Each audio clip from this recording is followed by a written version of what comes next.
Donald ট্রাম্পের গোয়েন্দা প্রধান তুলসী গাবার্ড, এবং তিনি বিশেষভাবে বেশ কিছু বার্তা দিয়ে গেছেন। একই সঙ্গে তিনি ভারত এবং আমেরিকা যে একসঙ্গে হাতে হাত মিলিয়ে কাজ করবে সেই বার্তাও কিন্তু দিয়ে গেছেন তুলসী গাবার্ড। সেই জায়গায় দাঁড়িয়ে গোটা বিশ্বের শান্তি প্রতিষ্ঠা করার লক্ষ্যে ভারত আমেরিকা একযোগে কাজ করবে সেই কথাও তিনি বলে গেছেন। এবং একই সঙ্গে বাংলাদেশ প্রসঙ্গেও তিনি উদ্বেগ প্রকাশ করেছেন, বলেছেন ইসলামী জঙ্গির কথা তিনি উল্লেখ করেছেন এবং তিনি বলছেন যে বেশ কয়েকটা দেশের সঙ্গে একসারিতে বাংলাদেশের নাম তিনি উল্লেখ করেছেন এবং বলছেন যে সন্ত্রাসবাদের শিকার বাংলাদেশও। আমরা এই গোটা বিষয় নিয়ে কথা বলবো যে ভারত এবং আমেরিকা কিভাবে একসঙ্গে হাতে হাত মিলিয়ে কাজ করবে। বাংলাদেশের বিশিষ্ট সাংবাদিক শহীদুল হাসান খোকন এই মুহূর্তে আমাদের সঙ্গে সরাসরি রয়েছেন।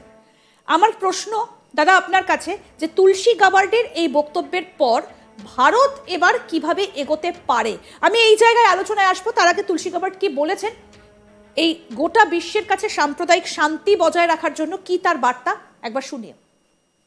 You know, President Trump, through his first administration in the presidency, and it continues now, has been very clear about his commitment to defeating this threat of Islamist terrorism that has unfortunately plagued us, has and continues to pose a direct threat to the American people. But we see how it's been impacting people here in India, in Bangladesh, currently ongoing in Syria, Israel, and different countries in the Middle East. So this is a threat that I know Prime Minister Modi also takes seriously, and one where the leaders of our two countries will work together to try to identify and defeat that threat. এই জায়গাতেই আলোচনায় আসবো যে এবার কি তাহলে ভারত কিভাবে এই তুলসী গাবার্ড তো তিনি বলছেন একযোগে কাজ করবে, কি কায়দায় এবার ভারত তাহলে ঢুকতে চলেছে?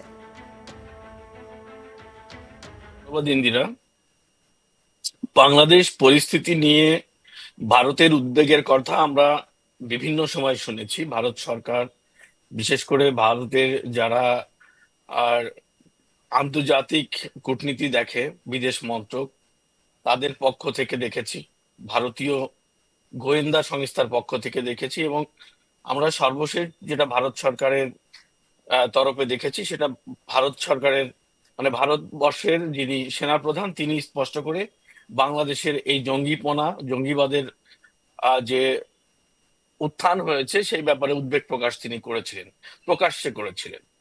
এবং এটি কিন্তু বাংলাদেশের জন্মের ইতিহাসের পর প্রথম যে ভারতবর্ষের সেনাপ্রধান বা সামরিক কোনো কর্মকর্তা এভাবে নির্দিষ্ট করে বাংলাদেশের সন্ত্রাসবাদের বিরুদ্ধে কথা বলেছিলেন, এটি কিন্তু প্রথম। তো সেই প্রেক্ষাপটে দাঁড়িয়ে ভারতে 16ই মার্চ থেকে 3 দিনের যে আন্তর্জাতিক একটি ইন্টেলিজেন্ট কনফারেন্স হলো, যেখানে আমেরিকার যিনি গোয়েন্দা প্রধান সেই তুলসী গাবার্ড তিনি অংশ নিয়েছিলেন, এবং সাথে ইউকে সহ বিভিন্ন রাষ্ট্রের আরো বেশ কিছু রাষ্ট্রের গুরুত্বপূর্ণ গোয়েন্দা কর্মকর্তা এবং প্রধানরা এই সেমিনারটিতে অংশ নিয়েছিলেন। তো যেহেতু এই সেমিনারটি ভারতবর্ষে অনুষ্ঠিত হলো দিল্লিতে, এবং এটা হোস্ট করেছে ভারতের যিনি উপদেষ্টা, নিরাপত্তা উপদেষ্টা, জাতীয় নিরাপত্তা উপদেষ্টা, তিনি কিন্তু এটা সভাপতিত্ব করেছেন সেমিনারটিতে। সুতরাং ভারতের প্রতিবেশী দেশ, বিশেষ করে সাউথ এশিয়া কেন্দ্রিক নজরটা ছিল এই সম্মেলনের মুখ্য উদ্দেশ্য, এবং সেখানে স্পেসিফিক পাকিস্তান এবং বাংলাদেশ নিয়ে আলোচনা হয়েছে, যেটা আমরা শুনতে পেরেছি। এবং সেই যে কনফারেন্স, এই কনফারেন্সের কিন্তু মূল ইস্যুটি ছিল, মানে মূল ফোকাসটি ছিল ইউএস এর যিনি নতুন গোয়েন্দা প্রধান সেই তুলসী গাবার্ডের দিকে। এবং সেই তুলসী গাবার্ড কিন্তু এই সম্মিলনের মাঝে ভারতীয় গণমাধ্যমকে, দুটি গণমাধ্যমকে উনি ইন্টারভিউ দিয়েছেন, যে ইন্টারভিউতে উনি স্পষ্ট করে বাংলাদেশের প্রসঙ্গ নিয়ে আলোচনা করেছেন। এবং এটি আমি উল্লেখ করতে চাই যে আমেরিকার ইতিহাসেও এভাবে স্পেসিফিক বাংলাদেশ নিয়ে, বাংলাদেশের জঙ্গিবাদ নিয়ে আলোচনা কিন্তু এবারই প্রথম। তো একটা বিষয় কিন্তু আমরা এখানে আলোচনা না আনলেই নয়, যে বাংলাদেশের যারা এই মুহূর্তে যে মৌলবাদী সরকার, জঙ্গি সরকার রাষ্ট্র ক্ষমতায় আছে, এবং তাদের যারা সমর্থক, যারা এই জঙ্গিপনার সঙ্গে সংযুক্ত, তাদের বিরুদ্ধে যখন দেশে এবং দেশের বাইরে আলোচনা হচ্ছিল, তারা এটিকে একদমই মানে অস্বীকার করে আসছিল। বিশেষ করে ভারতের যে আশঙ্কা উদ্বেগের কথাটাকে তারা প্রোপাগান্ডা বলে আসছিল, এবং তারা বিভিন্ন সময় এটা বলার চেষ্টা করেছে যে এটা ভারতীয় গণমাধ্যমের তৈরি করা। বিভিন্ন সময় তারা এই ধরনের কথাবার্তা বলে এসছে। কিন্তু যখন আমেরিকার মতো গুরুত্বপূর্ণ একটি রাষ্ট্রের গোয়েন্দা প্রধান বাংলাদেশে স্পেসিফিক জঙ্গিবাদের উত্থান হয়েছে, কি কিভাবে হয়েছে, কারা করেছে তা নিয়ে আমেরিকা উদ্বিগ্ন, সেটা নিয়ে কিন্তু উনি স্পষ্ট করে বলেছেন, তখন কিন্তু এদের আর মুখ থাকলো না। এদের মুখ কিন্তু ভোতা হয়ে গেল যে মানে আমেরিকার কাছে তথ্য আছে এবং প্রমাণ ছাড়া আমেরিকা কথা বলেনি। তুলসী গাবার্ডের মতো কোনো গোয়েন্দা কর্মকর্তা বলার সুযোগ নেই। সেখানে দাঁড়িয়ে আজকে বাংলাদেশের এই সরকারের পরিস্থিতি খুবই ভয়াবহ। এখন যে প্রশ্নটি সামনে এসেছিল যে ভারত কিভাবে বাংলাদেশে এখন কাজ করবে, এখানে একটি কথা স্পষ্ট কিন্তু বারবার বলা হয়েছে যে ভারতের উদ্বেগের সঙ্গে আমেরিকাও কিন্তু উদ্বেগ প্রকাশ করেছিল এর আগে, এবং এই মুহূর্তে দুজনরা একই মতে অধিষ্ঠিত বা একই জায়গায় দাঁড়িয়েছেন চিন্তা চেতনার বা তাদের অনুসন্ধানের বা তাদের রিসার্চের, যে বাংলাদেশে একটি জঙ্গিবাদের উত্থান হয়েছে, সেটা ভারত যেমন বিশ্বাস করে সেটা আমেরিকাও সেটা বিশ্বাস করে। একদমই। এবং আমি দাদা এই জায়গাটায় আসবো, তুলসী গাবার্ড কি বলেছেন, বিশ্ব শান্তি বজায় রাখার জন্য দুই প্রতিবেশী দেশ একে অপরকে পছন্দ নাও করতে পারে, কিন্তু শান্তিপূর্ণ একটা সহাবস্থান রাখা জরুরি। কি বলেছেন আসুন শোনাই, আমি আসছি আপনার কাছে তারপর।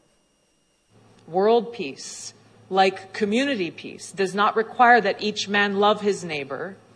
It requires only that they live together in mutual tolerance, submitting their disputes to a just and peaceful settlement. He closed by saying, "So let us persevere. Peace need not be impracticable, and war need not be inevitable.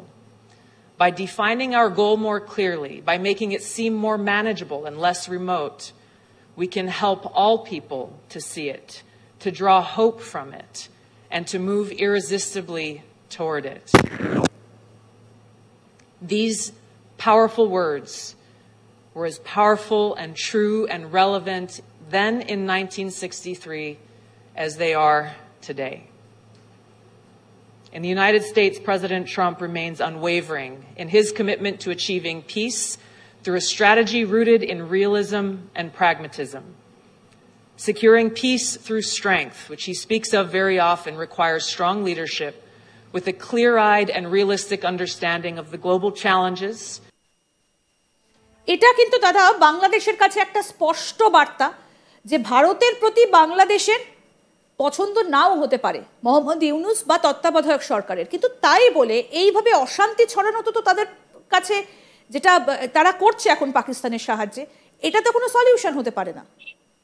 Right, আমি সেই আলোচনাটা একটু পিছন থেকে আবার টানি যে বাংলাদেশের যে অভ্যন্তরীণ পরিস্থিতি আজকে, যেভাবে রাষ্ট্র ক্ষমতা পরিচালিত হচ্ছে এবং যারা এই সরকারের সঙ্গে কাজ করছে এরা প্রমাণিত জঙ্গি।